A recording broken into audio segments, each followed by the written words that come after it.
야고보서 2장입니다.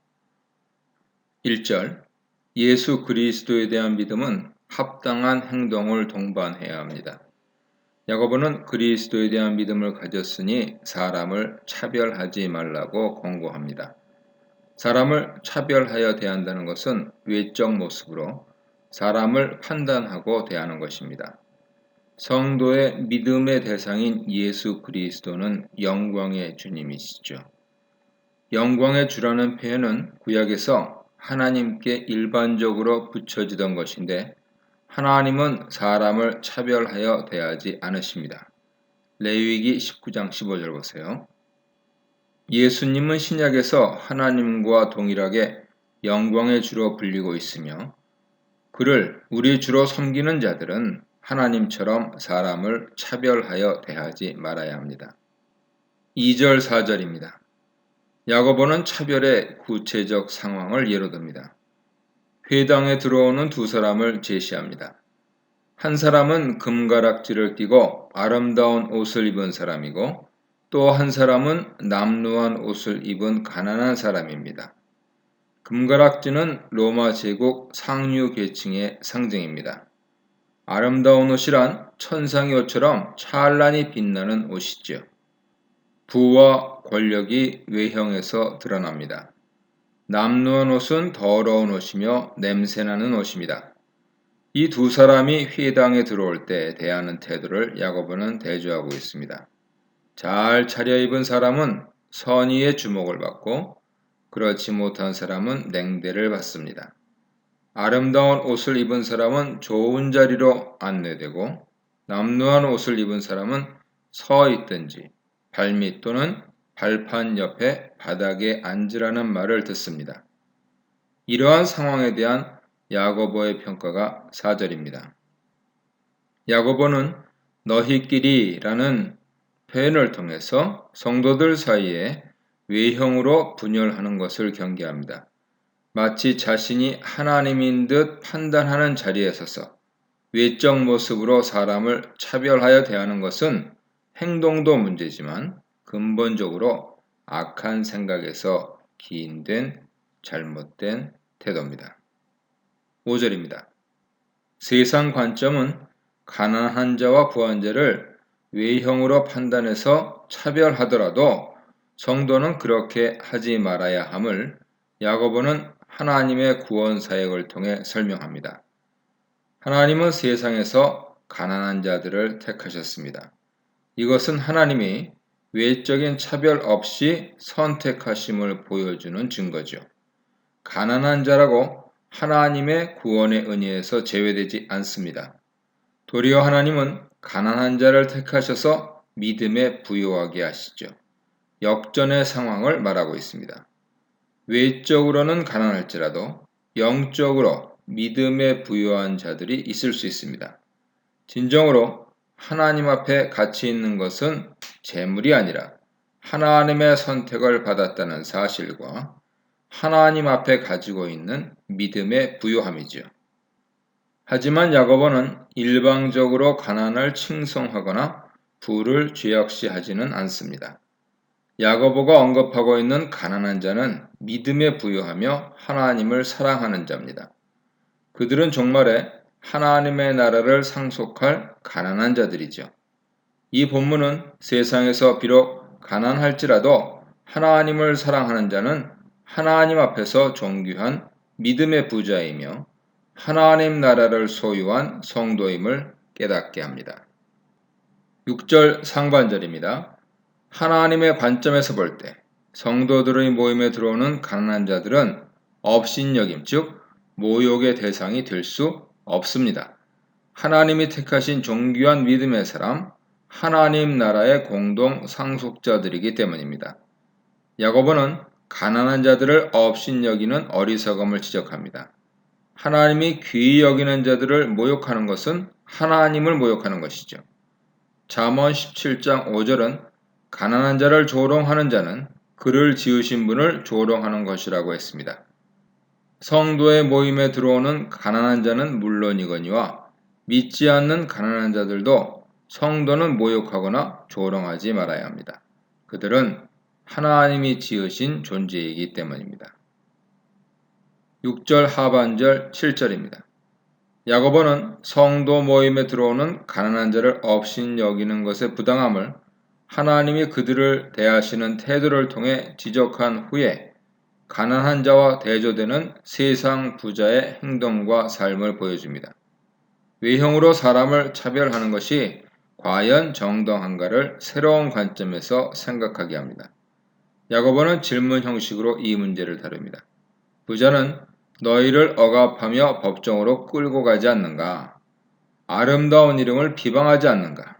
부자는 가난한 자를 억압 또는 착취하며 법정으로 끌고 갑니다. 그들은 그리스도의 이름을 비방하기도 합니다.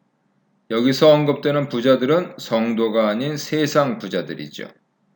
부는 교만을 낳고 하나님을 대적하기도 합니다. 그러므로 가난과 부를 기준으로 사람들을 홀대하거나 차별하는 것은 성도에게 합당하지 않은 행동입니다. 8절입니다. 성경대로 사는 삶은 이웃을 내 몸과 같이 사랑하는 것이죠. 야고보는 성경에 기록된 대로 라고 시작하며 이웃 사랑을 가르칩니다. 이웃을 내 몸과 같이 사랑하라는 성경 가르침은 최고의 법, 즉 하나님의 법이며 하나님 나라의 법이죠. 하나님 나라의 법은 예수님의 가르침에 나타난 사랑으로 요약될 수 있습니다. 가난한 성도를 차별하는 것은 그에게 이 사랑을 실천하지 않는 것입니다. 부유한 성도를 차별하여 대하는 것 역시 그에게 이러한 사랑을 실천하지 않는 것이 될 수 있습니다. 공동체 차별 없는 행동은 부자들이 자신을 낮추고 겸손히 섬기는 삶을 실천하는 데 도움을 줄 수 있으며 가난한 자를 하나님 나라의 공동 상속자로 알고 존중하는 생활을 실천할 수 있게 합니다. 9절 11절입니다. 9절에서 야고보는 차별하여 대하는 것의 심각성을 밝힙니다. 그것은 죄를 짓는 것이라고 말하죠. 차별하여 대하는 것은 이웃 사랑의 법을 지키지 않는 것이기 때문입니다. 더욱 심각한 것은 차별하여 대하는 것이 율법을 모두 범한 것이나 마찬가지라는 것이죠. 야고보는 간음하지 말라는 명령과 살인하지 말라는 명령을 예로 들어 간음하지 않았어도 살인하면 율법을 범한 자가 된다고 설명합니다. 차별하여 대하는 죄를 언급하면서 간음하지 말라는 것과 살인하지 말라는 것을 언급하는 것은 차별의 죄 역시 그에 못지않은 심각한 죄임을 암시합니다. 간음하지 말라, 살인하지 말라는 명령을 중대하게 여기듯 차별하지 말라는 말씀 역시 중대하게 여겨야 합니다. 이웃사랑에 저촉되는 행동은 율법 전체를 범하는 것이 됨을 야고보는 보여주죠. 12, 13절입니다. 성도의 모든 행동은 장차 올 심판을 염두에 둔 것이어야 합니다. 율법대로 심판받을 자처럼 말하고 행동해야 합니다. 심판을 생각하며 긍휼을 행해야 합니다. 야고보는 외모로 차별하지 말고 가난한 자에게 긍휼을 행해야 할 것을 가르치죠. 긍휼은 위대한 힘을 갖고 있습니다. 이 문단에서는 외모로 판단하지 않으시는 하나님, 세상 기준을 전복시키신 하나님, 사랑의 법을 거스르는 세상의 판단 기준에 대해 묵상해 보시기 바랍니다. 14절입니다. 믿음이 있노라 하지만 행함이 없으면 무슨 유익이 있겠냐 질문합니다. 특히 그러한 믿음이 자기를 구원하겠느냐 하는 질문에서 질문의 중대함을 느끼게 되죠. 야고보의 목적은 행함이 없는 믿음은 참 믿음이 아님을 논증하는 것입니다. 행함이 없는 믿음은 참 믿음이 아니기에 유익이 없으며 궁극적으로 구원할 수 없습니다. 성도라면 행함이 있어야 한다는 것을 야고보는 오늘날 교회를 향해 선포하고 있는 것이죠. 15, 17절입니다. 행함이 없는 믿음은 아무 유익이 없다는 것을 야고보는 예를 들어 설명합니다. 이것은 그리스도인의 구제나 섬김에 있어 적용할 수 있는 메시지이기도 하죠. 형제나 자매에게 사랑을 베풀어야 하는 것은 그리스도인의 마땅한 도리입니다. 형제나 자매 중에 옷이 없는 사람, 먹을 양식이 없는 사람이 있을 때 어떻게 해야 할까요? 평안히 가라, 덥게 하라, 배부르게 하라는 친절한 말이 진정한 사랑입니까? 이웃사랑이라는 최고의 법은 상황에 대해 정확히 이해하거나 적절한 말을 해주는 것에서 멈추는 것이 아닙니다. 그러면 최고의 법이 온전히 성취될 수 없습니다. 참으로 필요한 것, 그것이 옷이든 양식이든 그 몸에 쓸 것을 주어야 합니다. 하나님의 복을 빌고 기도해 주는 것도 필요하지만 옷이나 양식으로 표현된 실제적 도움을 주어야 유익이 있습니다. 그리스도인은 도움을 베풀 때 구체적이며 실제적인 도움을 주어야 하는 것이죠. 야고보는 행함은 없고 말만 무성한 위로와 도움을 예로 든 후에 행함이 없는 믿음이 이와 같다고 말합니다. 그러한 믿음은 죽은 것이라고 정의하죠. 죽은 믿음은 더 이상 믿음의 기능을 할 수 없습니다. 따라서 야고보는 행동이 없는 믿음은 구원을 이루지 못한다고 말합니다. 18절입니다. 믿음을 어떻게 증명할 수 있습니까? 믿음을 증명할 수 있는 것은 행함입니다. 행함으로 믿음을 보여줄 수 있습니다. 열매로 나무를 알듯 행함으로 믿음을 알 수 있다는 것이 18절에서 야고보가 설명하려는 것이죠. 행함이 없다면 믿음이 참인지 알 수 없습니다. 믿음을 고백하는 성도는 고백이 참임을 삶을 통해 보여줄 수 있어야 하죠. 기독교 신앙이 구호에 불과한 것이 아님을 삶을 통해 보여줄 때 사회는 기독교의 진리를 믿게 될 것입니다. 19, 20절입니다. 야고보는 행함이 없는 믿음의 헛됨을 극단적인 예를 들어 설명합니다. 귀신들도 일종의 믿음을 가지고 있다고 설명하죠. 귀신들도 하나님은 한 분이신 것을 믿습니다. 그 때문에 떨기도 합니다. 귀신들도 일종의 정통신학을 가졌습니다. 야고보는 내가 하나님은 한 분이신 줄을 믿느냐라고 질문하고 잘하는도다 라고 대답합니다. 건전한 신학, 정통신학을 가졌다면 잘하는 것입니다. 그러나 신학이 신학교를 넘고 교회 울타리를 넘어 삶으로 표현되지 않는다면 귀신이 믿는 것과 다름이 없다는 매우 도전적인 설명이죠. 귀신은 알면서도 순종하지 않고 행하지 않습니다. 행함이 없다면 이런 귀신의 믿음과 다를 바가 무엇이냐고 야고보는 꼬집습니다.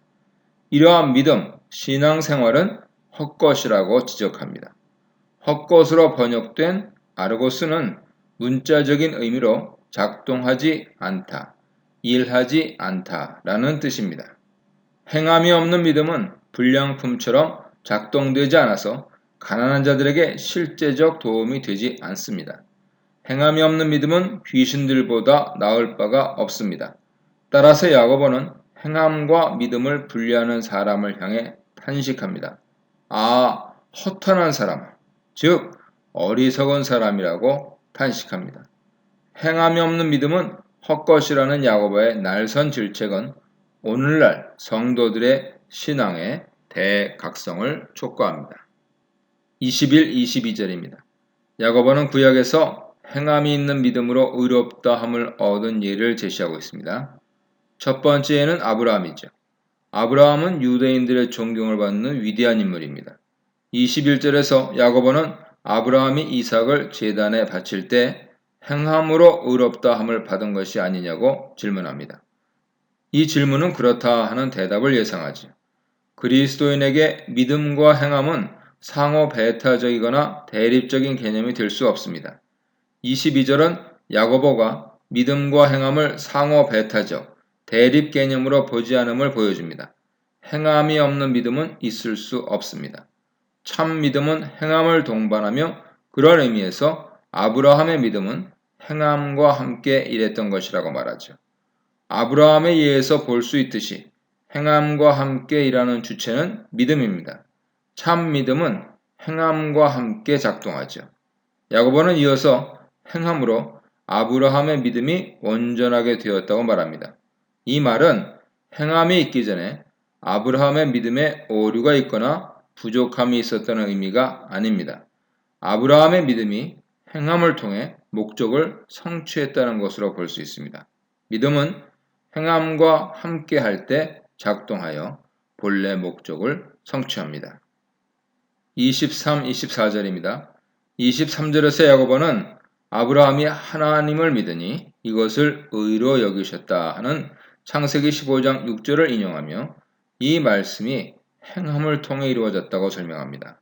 아브라함이 독자 이삭을 제단에 바친 것은 창세기 22장의 일이지요. 창세기 15장에서 의롭다함을 얻게 한 아브라함의 믿음이 창세기 22장의 아브라함의 행위를 통해 증명되었고 인정받았다는 의미입니다. 이어서 야고보는 행함이 있는 믿음으로 아브라함이 하나님의 벗이라 칭함을 받았다고 진술합니다. 행함이 있는 믿음을 하나님이 인정하시죠. 24절에서 야고보의 주장은 매우 놀랍습니다. 행함으로 의롭다 하심을 받는다 말하기 때문이죠. 문맥상 야고보는 믿음을 대체하는 행함으로 의롭다 함을 받는다고 주장한 것이 아닙니다. 행함으로 증명된 참 믿음으로 의롭다 함을 얻는다는 것을 표현한 것이죠. 믿음만으로는 완전하지 않기 때문에 행함이 추가되어야 의롭다 함을 얻는다는 것도 아닙니다. 야고보는 행함이 없는 믿음은 헛것이며 죽은 것이라고 말하며 궁극적으로 행함이 있는 믿음에 관심이 있습니다. 따라서 행함으로 의롭다 함을 얻는다는 것은 행함이 있는 믿음의 중요성을 강조한 것이죠. 믿음으로만은 아니니라 라고 할 때 이 믿음은 행함이 없는 믿음, 즉 참 믿음으로 볼 수 없는 믿음을 가리키죠. 거짓 믿음으로는 의롭다함을 얻을 수 없습니다. 이런 점에서 로마서 3장 28절과 야고보 2장 24절은 모순된 진술이 아님을 알 수 있습니다. 25, 26절입니다. 기생라합은 여호수아 2장 9절 11절에서 고백한 그의 믿음이 참된 믿음임을 행함을 통해 드러냈습니다. 아브라함처럼 행함이 있는 믿음으로 라합도 의롭다 하심을 받았죠. 그는 여호와께서 가나안 땅을 이스라엘 백성에게 주신 것으로 믿었고 여호와 하나님이 어떤 분이신가도 믿었습니다. 이러한 믿음은 사자를 영접하고 안전하게 다른 길로 나가게 하는 행함으로 증명되었죠. 행함으로 드러난 믿음이 자기를 구원했습니다. 라합이 믿음이 있노라 하고 행함이 없었다면 그에게 유익이 없었을 것이며 그 믿음은 라합을 구원할 수 없었을 것입니다. 26절에서 야고보는 17절을 반복합니다. 영혼 없는 몸이 죽은 것 같이 행함이 없는 믿음은 죽은 것이다. 성도가 의롭다 함을 얻었다는 확신 또는 구원의 확신을 어떻게 얻을 수 있는가? 신앙 고백을 함으로써 또는 내적 감동이나 평안 등과 같은 주관적 감정을 통해서도 얻을 수 있겠지만 행함이라는 외적 열매를 통해 믿음을 증명할 때 스스로 확신을 얻을 수 있을 것입니다. 이 문단에서는 실천을 동반한 참 믿음, 거짓 믿음의 예, 참 믿음의 예, 아브라함과 라합에 대해 묵상해 보시기 바랍니다.